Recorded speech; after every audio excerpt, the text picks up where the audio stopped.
Banyak orang ingin sukses, tapi sedikit yang sadar kalau kegagalan mereka bukan karena kurang pintar, kurang koneksi, atau kurang keberuntungan. Seringkali hidupmu berhenti bukan karena tembok besar yang menghadang, tapi karena kerikil kecil yang selalu kamu abaikan. Kebiasaan-kebiasaan sepele yang kamu anggap enggak apa-apa, itulah yang diam-diam menarikmu ke bawah.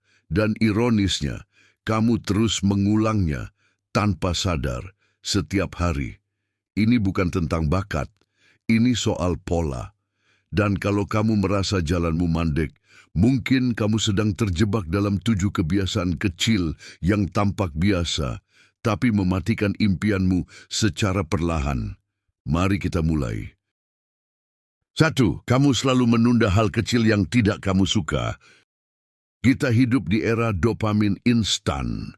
Saat tugas berat muncul, kebanyakan orang mencari distraksi, scroll TikTok, buka chat, atau tiba-tiba merasa harus bersih-bersih kamar. Ini bukan masalah kemalasan, tapi kebiasaan menghindar yang terus dilatih. Masalahnya, kebiasaan menunda ini membentuk identitas. Kamu mulai melihat dirimu sebagai orang yang selalu telat, enggak disiplin, atau enggak cocok kerja keras. Menurut buku The Now Habit oleh Neil Fiore, penundaan bukan soal waktu, tapi soal kecemasan. Kita menunda karena takut gagal, takut tidak sempurna, atau takut dinilai orang lain. Dan setiap penundaan kecil memperkuat rasa tak berdaya dalam dirimu. Di masyarakat kita, ini sangat umum. Banyak orang bilang, nanti aja kalau mood, padahal kesempatan nggak nunggu mood. Ujung-ujungnya hidup mereka jadi penuh rencana, tapi minim eksekusi. Kalau kamu merasa stuck, lihat kembali tugas-tugas kecil yang selalu kamu tunda. Karena yang kamu tunda hari ini bisa jadi penghambat terbesarmu besok. 2. Kamu terlalu banyak konsumsi, terlalu sedikit produksi. Setiap hari kamu nonton video motivasi, dengerin podcast sukses, dan baca quotes inspiratif. Tapi setelah itu, kamu balik lagi ke kasur, buka snack, scroll lagi. Informasi sudah masuk terlalu banyak, tapi aksi nyaris nol. Menurut Cal Newport dalam bukunya Deep Work, otak manusia tidak bisa berkembang hanya dari konsumsi pasif. Tanpa praktik, tanpa hasil nyata, semua informasi hanya jadi sampah digital di pikiranmu. Dan di budaya kita, ini makin parah. Kita merasa pintar hanya karena tahu banyak. Kita merasa produktif hanya karena ikut seminar atau webinar meski tidak pernah menerapkannya. Realitanya, kamu tidak akan berubah karena kamu tahu sesuatu. Kamu berubah karena kamu melakukan sesuatu berulang-ulang. Jadi mulai sekarang, setiap kali kamu selesai menyerap sesuatu, tanya, apa satu hal kecil yang bisa aku lakukan hari ini dari apa yang baru aku pelajari? Karena konsumsi tanpa produksi hanyalah bentuk penundaan terselubung. 3. Kamu terlalu sibuk membandingkan diri, bukan memperbaiki diri.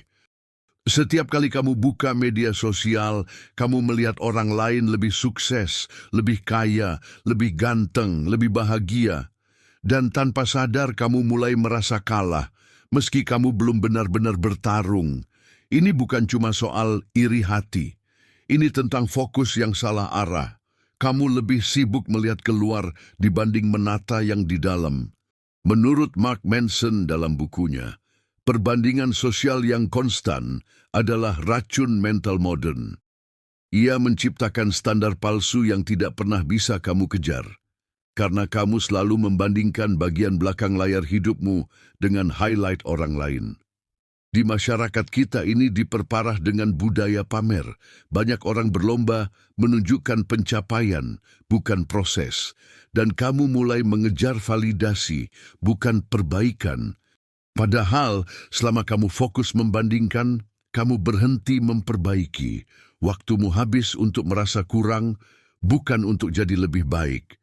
Kebiasaan kecil ini tampak sepele, tapi kalau dibiarkan, ia akan membuatmu selalu merasa tertinggal, bahkan ketika kamu sebenarnya sedang tumbuh. 4. Kamu mengabaikan rutinitas pagi. Banyak orang bangun pagi seperti ini, scroll HP, buka notifikasi, buka Instagram, balas chat, lalu buru-buru mandi dan berangkat kerja. Tidak ada jeda, tidak ada perencanaan, tidak ada kontrol, dan begitulah mereka hidup, reaktif, terburu-buru, kehilangan kendali atas hidupnya sendiri sejak detik pertama mereka bangun.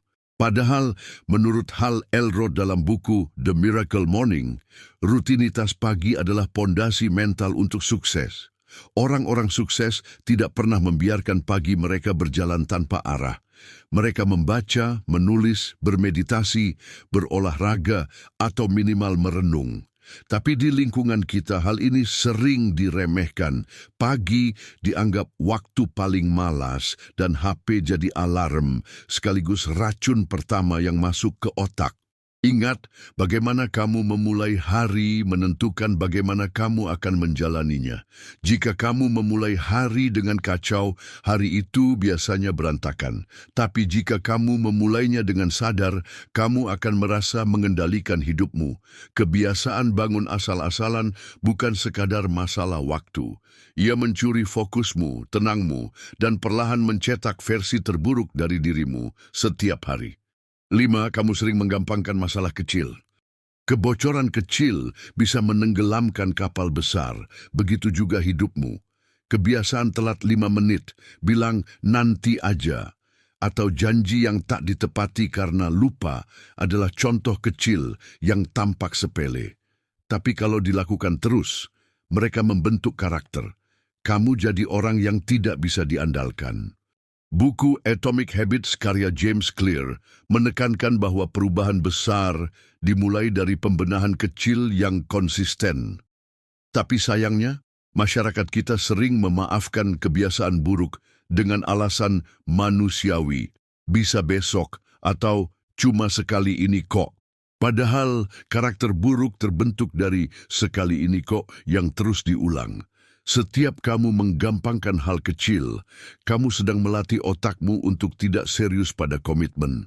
Dan orang yang tidak bisa dipercaya pada hal kecil, hampir selalu gagal di tanggung jawab besar. Mau jadi pemimpin, mulailah dari hal remeh, bangun tepat waktu, menepati janji, menyelesaikan tugas kecil tanpa disuruh. Karena musuh utama perkembangan bukanlah kegagalan besar, tapi toleransi terhadap kesalahan kecil yang kamu biarkan setiap hari.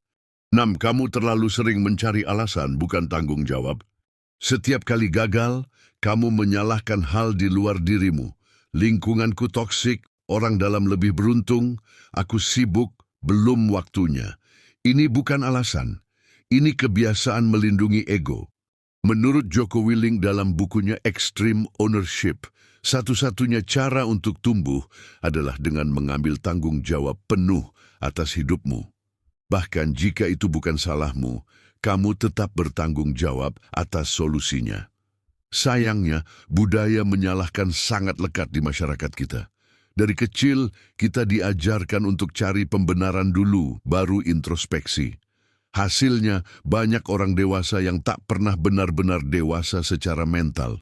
Mereka punya mimpi besar, tapi setiap kali gagal, mereka menunjuk keluar, bukan ke dalam.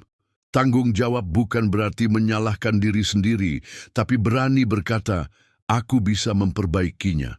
Karena selama kamu sibuk cari alasan, kamu tidak akan pernah benar-benar punya kendali atas hidupmu sendiri. Kamu jadi korban dalam kisah hidupmu sendiri, dan tidak ada orang gagal yang tidak merasa sebagai korban. 7. Kamu terjebak dalam zona nyaman yang terselubung. Ini jebakan yang paling licik, karena terasa enak, tapi menghancurkan secara diam-diam. Kamu punya pekerjaan tetap, tapi tidak menantang. Punya penghasilan, tapi stagnan. Hidupmu stabil, tapi kosong. Dan setiap hari kamu bilang ke diri sendiri, yang penting aman. Padahal zona nyaman adalah musuh utama pertumbuhan.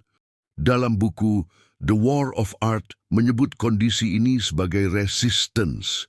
Gaya tak terlihat yang menarikmu untuk tetap diam, tetap takut, tetap kecil. Dan selama kamu tidak melawannya, kamu akan hidup dalam ilusi aman sambil membusuk perlahan dari dalam.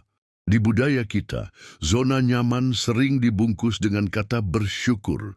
Tapi bersyukur bukan berarti pasrah. Kamu bisa bersyukur sambil tetap melangkah maju.